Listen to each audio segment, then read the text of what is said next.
Hey guys, welcome back to my channel. As the title says, these are going to be my top tips for first-time homebuyers. But before we get into that video, I just want to mention if you're not subscribed, please make sure that you subscribe.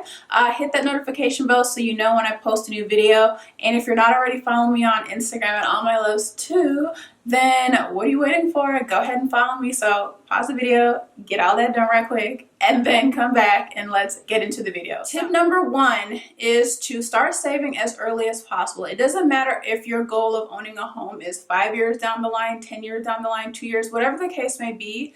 When you have in your mind like, okay, I want to own my own home, start saving. It's never too early to start. Save as much as you can, even if that means putting a little bit away every month, putting a little bit away every week, every paycheck, whatever works for you, put a little bit away. There's also tons of really cool apps that you can utilize that automatically pull a little bit of money from your account, you know, on a regular basis. Maybe it's like $1 here, $10 there. It really just depends on how money is coming in, but that will help you save. So it's like, it's you saving without even knowing. So definitely look into those. I'll try to link some of those apps that I'm aware of down below, but those are a really good way to save if, you know, making the habit of putting money away is something that's difficult for you.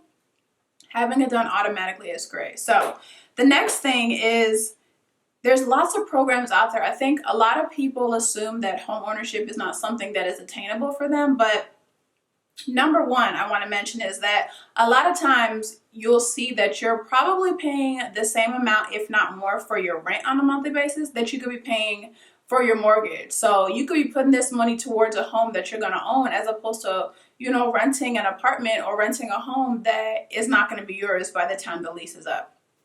Another thing is, a lot of people feel like they have to put down more than they really do. So especially when it comes to first-time home buyers, there's a lot of programs out there available that will give you down payment assistance. I have a couple lenders that I work with that have some really great programs available. And then also you have loans like ones that are FHA backed that only require you to put down as much as 3.5%, which is not too bad. Usually it's around 20%, but there's tons of programs with 3.5%. It makes the idea of home ownership a lot more attainable for people. There's also programs, depending on your circumstances, that can offer 100% financing. So definitely take the time, do your research into all these different programs that are available for you to see which one meets your circumstances. There's a ton of them out there. So like I said, definitely don't get discouraged or think that it's not something that you can do. The next thing I want to mention for the second tip is to break down your debt to income ratio. So all that means is look at how much debt you have, whether that's credit cards or school loans or whatever the case may be. Break down your debt and break down your income. So how much are you actually making? You obviously don't want it to be unbalanced. So trying to find something that is within your means is so important. Don't try to find a home that is way above your means and then you end up getting into more debt and getting yourself in a worse situation than you should have. Make sure that the home you're buying is something that you can realistically afford. And it's always good to stay a little bit underneath your means. Even if you can afford something at this level, it's better to get something that's a little bit under here just so that you have that cushion. Okay, so tip number 3 deals with your credit score. You want to make sure to keep up with your credit score. Make sure you know what it is. Try to resolve any negative issues that you may have on your credit that could potentially affect you in a negative way when it comes to getting financing for your home. Try to pay off as much of your debt as you possibly can, because the less debt you have, of course, the better chances you have of getting the best possible financing. Make sure not to have any new activity coming up on your credit. So don't try to purchase anything new or try to get a new credit card. Don't do any of those things that can have a negative effect. You want to make sure that your credit is as clean as possible. Like I mentioned, try to resolve any issues that you may have before you get into financing for your home. As far as your credit score, the general credit score allowed is about a 620, but there are a lot of programs available that allow you to have as low as a 580. So don't let your credit score discourage you, but you do want to have as good of a credit score as possible and have as minimal of negative issues affecting your credit as you possibly can to make sure that you have the most options when it comes to financing. So now that you've done all those steps to make sure that your credit and your financing is in order, the next thing you want to do is select the program that is best for you and get pre-approved.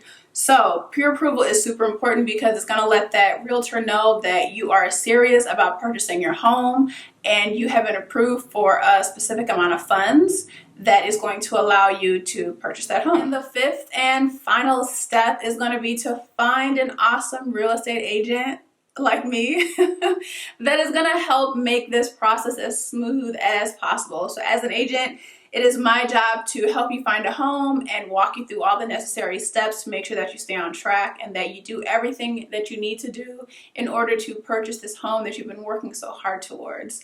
And then we start our search. So yeah, usually with me, I'll make sure that you're pre-approved so that, I know you're serious about getting those funds together for the home. Then we'll sit down, have a buyer consultation. I'll get an idea of what it is that you actually want in a home, the location, the amount of rooms, all those little specific things that are, really important details when it comes to purchasing a home. We'll go through all that stuff. Sign an agreement that we're going to be working together, and then the fun part starts. Then we go out and we search for an amazing home for you. Okay, so that's pretty much it. Of course, there's much more involved in the actual home buying process, but those are just a few quick tips that you want to keep in mind if purchasing a home is in the future for you, which I think we all eventually want to purchase a home. So definitely, it doesn't matter how young you are, how old you are, start these steps, get ready, get excited, find an awesome agent, and yeah, that's pretty much it. So I hope you guys enjoy these tips. Give me some feedback down below. Let me know if these are tips that are helpful for you. If you know anyone looking to buy a home, sell a home, invest in a home, whatever the case may be, give them my information. I would love to work with them. I'm in Georgia, so I work anywhere in Georgia that you're looking. I will, go wherever you need to go. Even if you're not ready to purchase a home, but you know someone who is thinking about purchasing a home, pass this video on to them so they can get a couple of tips to help them prepare. And that is pretty much it. If you guys have any feedback, leave it in the comment section below. I will leave my information in the description box below. If you guys like this video, give it a thumbs up. That just lets me know if this was a helpful video for you and if you guys like it. And I will see you in my next video. Bye.